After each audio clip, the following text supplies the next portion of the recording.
Bismillahirrahmanirrahim. Assalamualaikum warahmatullahi wabarakatuh. Hai teman-teman semua. Baiklah, di sini saya akan memberikan video pembelajaran terkait pembelajaran yang ada di SMA kelas 10, yaitu pada pelajaran ekonomi dengan materi koperasi. Nah, jadi nantinya saya akan membahas tentang pengertian dari koperasi, asas-asas koperasi, tujuan dari koperasi, prinsip koperasi, jenis-jenis koperasi, dan yang terakhir kegiatan koperasi apa saja yang ada di sekolah. Teman-teman, sebelum saya melanjutkan materi, teman-teman di sini ada yang tahu nggak sih apa itu koperasi? Apakah teman-teman pernah mendengar kata koperasi? Nah, apa sih yang kamu ketahui tentang koperasi? Pastinya belum tahu kan? Pasti pemikirannya tuh kalau koperasi itu ribet, kuno, terus banyak yang nggak tahu.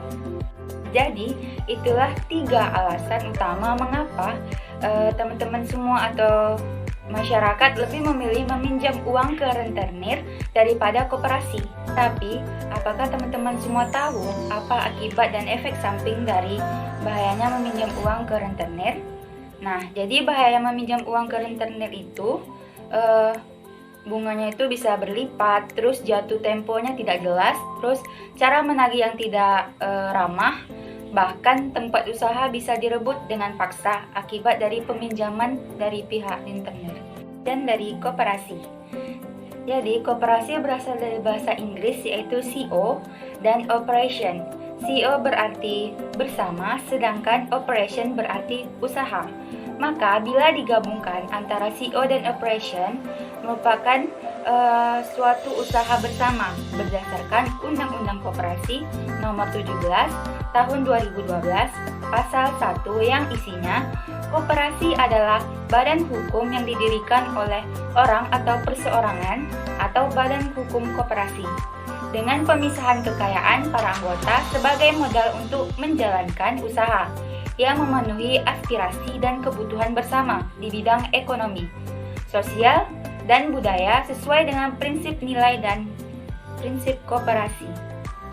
Selanjutnya ada asas-asas koperasi, di mana asas ini berdasarkan kekeluargaan yang memang sesuai dengan jiwa dan kepribadian bangsa Indonesia dan telah berakar dalam jiwa bangsa Indonesia.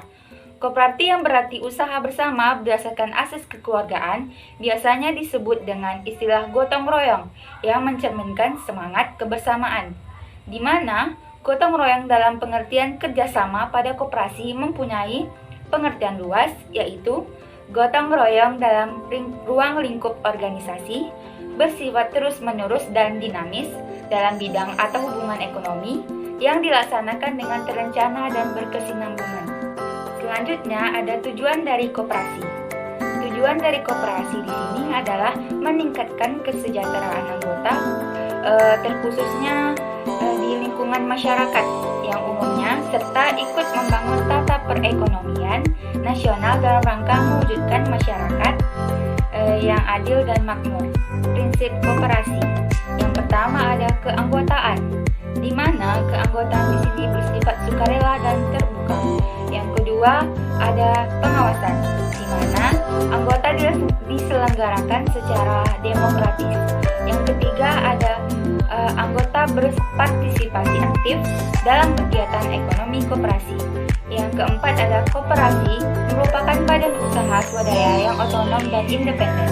Yang kelima ada koperasi menyelenggarakan pendidikan dan pelatihan bagi anggota, pengawas, pengurus, dan karyawan, serta memberikan informasi kepada masyarakat tentang jati diri atau kegiatan dan pemanfaatan koperasi itu seperti apa. Yang keenam ada koperasi melayani anggota, di mana secara prima dan memperkuat gerakan koperasi dengan bekerja sama melalui jaringan kegiatan pada tingkat lokal, nasional, regional, dan internasional. Dan yang terakhir ada koperasi bekerja untuk membangun berkelanjutan bagi lingkungan dan masyarakat melalui kebijakan yang disepakati oleh anggota koperasi. Selanjutnya, saya akan menjelaskan apa saja sih kegiatan koperasi yang ada di sekolah. Nah, kegiatan usaha yang biasa dilakukan koperasi di sekolah itu diantaranya yang pertama ada unit usaha pertokoan, di mana unit ini bertujuan untuk melayani kebutuhan pokok para siswa yang umumnya seperti menyediakan alat tulis, seragam sekolah, buku pelajaran, dan barang lainnya. Selanjutnya ada unit usaha kantin sekolah, di mana unit ini bertujuan untuk menyediakan kebutuhan makanan dan minuman bagi siswa dengan harga yang murah, kebersihan dan kesehatan lebih terjaga, serta siswa tidak perlu keluar lingkungan sekolah untuk membeli makanan atau minuman. Selanjutnya ada unit usaha simpan pinjam, di mana di sini bertujuan untuk mendidik siswa untuk lebih hemat dan gemar menabung. Unit ini juga memberikan pinjaman pada siswa yang membutuhkan.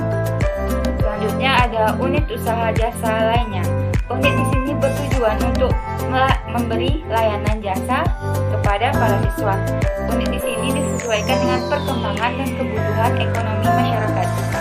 Unit jasa usaha dapat berupa usaha fotokopi, penjilitan, pengetikan, dan sebagainya. Sekian materi yang dapat saya sampaikan. Jika ada kata yang salah mohon dimaafkan. Semoga pada video kali ini dapat bermanfaat bagi pendengar dan pembaca yang telah melihat pada video pembelajaran saya ini. Wabillahi taufiq hidayah. Assalamualaikum warahmatullahi wabarakatuh.